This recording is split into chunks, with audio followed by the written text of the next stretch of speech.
रही है, कैसे जा रही है, क्या हो रहा है, क्या नहीं हो रहा है, बस चल रही है, चल रही है, चल रही है, चल रही है। और कोई आगे बैठा है, कोई पीछे बैठा है, कोई ऊपर बैठा है, कोई नीचे बैठा है। और जो नीचे बैठा है, कोई फर्श पे बैठा है, तो वो सोच रहा है मैं कितना भागा हूं, मेरे को तो सीट भी नहीं मिली। सीट भी नहीं मिली, पर बैठे तो गाड़ी में ही हो, चल रही है। सही बात है, मंजिल तो पहुंचेंगे ही। कहीं ना कहीं तो अब यही तो बात है, मंजिल पहुंचेगी। अब दूसरी बात ये भी है, लोग कहते हैं इसकी मंजिल कहाँ है, क्या मंजिल है। और कहीं वो वहां पहुंचा दे जहां नहीं पहुंचना चाहते हैं, तो फिर क्या होगा। पर यही तो बात है ना कि जो है उसको नहीं देखते हैं। जो है हम उसको देखते हैं जो हम चाहते हैं। तो जब हम उसको देखने लगते हैं जो हमारे ख्यालों में है और असलियत को हम भूल जाते हैं, तो इससे कहीं ना कहीं तो प्रॉब्लम होगी, कहीं ना कहीं तो समस्या इससे उत्पन्न होगी और उत्पन्न होती है। और आज आप संसार में देख लीजिए कि क्या परिणाम हो रहा है। लोग एक दूसरे को मार रहे हैं। किस किस बात से मार रहे हैं, क्यों मार रहे हैं, छोटी छोटी बात। तेने मेरे भगवान की इंसल्ट कर दी, तो तुम्हारा भगवान है कैसा। अगर उस भगवान की इंसल्ट हुई है तो वो खुद आकर के अपना बदला क्यों नहीं लेता है। यही सवालों का सिलसिला अगर शुरू करें प्रेम जी, हमारी दो पीढ़ियां बैठी हैं। सवाल सबसे बड़ा, आज बहुत सारे सवालों को जोड़ के मैं एक सवाल दे रही हूँ आपको, कि आजकल घर घर में हर कोई ये चाहता है कि मेरी बात मानी जाए, और दो पीढ़ियों के बीच जो दूरी बढ़ती जा रही है वो हमेशा से रही है, हम मानते हैं, लेकिन अब कुछ ज्यादा ही हो गया है। और मुझे लगता है ज्यादातर जितने पेरेंट्स अगर यहाँ हैं, उनको ये समस्या आ रही है कि वो अपने बच्चों को क्या सिखाएं, और जो वो सिखाना चाहते हैं क्या वो सीख पा रहे हैं या नहीं। इसको कैसे दूरी को कम करें। देखिए, जहां तक ट्रेडिशंस की बात है, ट्रेडिशन एक ऐसी चीज है कि जो अपने आप टूटती है। एक जनरेशन में, एक पीढ़ी में, एक पीढ़ी के लोग एक तरीके से काम करते हैं, फिर जो दूसरी पीढ़ी आती है उसको वो दूसरे तरीके से। मैं आपको उदाहरण दूंगा, अभी रेडियो में भी मैं इंटरव्यू दे रहा था, उसमें भी यही बात आई थी। तो एक समय था कि लोग सचमुच में अपने बुजुर्गों को प्रणाम करते थे। मतलब कोई बुजुर्ग आया तो उसको सचमुच में प्रणाम करते थे। अब धीरे धीरे करके वो प्रणाम की प्रथा बदल गई। अब क्या हो गया है, पहले हुआ कि सिर्फ पैर छुए, और वो प्रथा भी धीरे धीरे बदल गई है, अब घुटने छूते हैं बस। और मैं तो सभी से यही अर्ज करूंगा कि बस वहीं तक बात रहनी चाहिए, नहीं तो उससे भी ऊपर अगर आने लगी तो फिर गड़बड़ हो जाने लगेगी, पता नहीं कहाँ जाएगी ऊपर तक। तो ट्रेडिशंस तो लोगों के बदलते रहते हैं।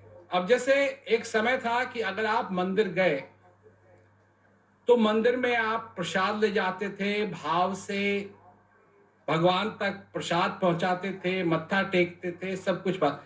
अब ड्राइव इन हो गया है, और ड्राइव इन भी ओरिजिनली मंदिरों से ही चालू हुआ, क्योंकि विदेश में ड्राइव इन का मतलब है कि कार से गए, शीशा नीचे किया, पैसे फेंके, हाथ जोड़े और कार चलते रहे, मतलब रोकने की जरूरत नहीं है, और पूजा भी हो गई। तो ये ट्रेडिशन तो बदलते रहेंगे। बात यह है कि सबसे पहले तो हमको यह समझना चाहिए कि क्या सिखाएं, क्या लोगों को सीखना चाहिए। ये बात लोगों को स्पष्ट नहीं है। आदर हम बच्चों को सिखाते हैं। पहले जब बच्चे छोटे होते हैं कहते हैं थैंक यू। बच्चे को किसी ने कुछ दिया तो बच्चे से कहते हैं थैंक यू बोलो। वो काय के लिए बोले थैंक यू? परंतु हम लोगों को मैनर्स सिखाते हैं। मैं नहीं कह रहा हूं कि मैनर्स नहीं सिखाने चाहिए, सिखाने चाहिए, परंतु किस ढंग से सिखाने चाहिए ताकि उसकी समझ में आए या ना आए। तो जबरदस्ती जब होती है, प्लीज कहो, प्लीज नहीं कहोगे तो मैं नहीं दूंगी, तो वो क्यों कहता है प्लीज? अब देखिए, हिंदुस्तान के अंदर कोई भी गलती कर दीजिए आपको सिर्फ एक चीज कहने की जरूरत है। क्या? Sorry, sorry, sorry. जैसे ये भगवान का नाम है सॉरी। आपने भगवान का नाम ले दिया, अब आप सब चीजों से रहित हो गए, आप सब पापों से मुक्त हो गए। तो समाज को समझना चाहिए कि वो किस तरीके का समाज चाहता है। सोसाइटी को समझना, ये सोसाइटी की प्रॉब्लम्स हैं। सोसाइटी को समझना चाहिए कि वो किस प्रकार की सोसाइटी चाहती है। और जब तक ये नहीं होगा तब तक लोगों के अंदर वो प्रेरणाएं नहीं भरी जाएंगी कि अपने आप को जानो, अपने आप को समझो, अपने जीवन के अंदर आनंद लाओ। ये तुम्हारे उद्देश्य होने चाहिए। नहीं नहीं नहीं, वो पढ़ते रहो, पढ़ते रहो, पढ़ते रहो, पढ़ते रहो, पढ़ते रहो। 4 बजे उठ के पढ़ो। हमारे साथ यही होता। 4 बजे उठ के, अब नींद आ रही है, और अगर किसी ने देख लिया खेलते हुए, क्या कर रहे हो? तो बच्चे हैं। देखिए, कई चीजें हैं जो दुनिया में हो रही हैं और सब लोगों को मालूम नहीं है।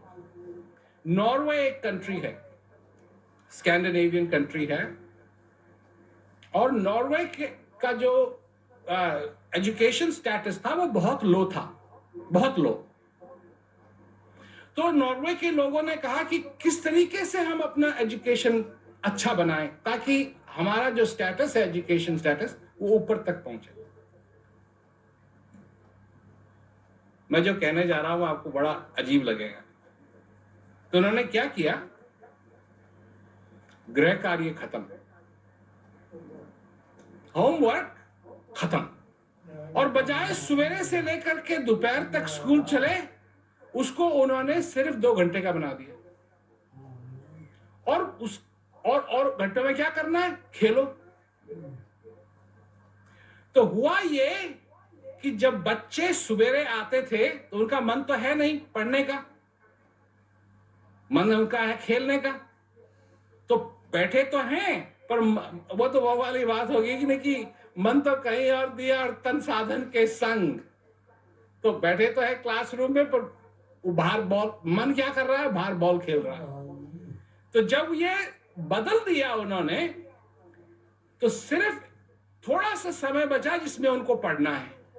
तो खेल कूद करके अपनी तबीयत पूरी कर ली, और जब क्लासरूम में आए तो एकदम ध्यान दे रहे हैं। सारा का सारा नॉर्वे का नक्शा बदल गया एजुकेशन। वो नंबर 6 या 7 थे, नंबर 1 में आ गए। परंतु ये सारी चीजें, क्या हमारा समाज इन चीजों को अपनाएगा? ये जो आधुनिक तरीके हैं जो सक्सेसफुल हैं, इसीलिए मैं कहता हूं कि हम सबको मिलना चाहिए। हम सब मिल करके एक नई सीढ़ी बनाएं, जो सफलता की सीढ़ी सबके लिए। बहुत सुंदर।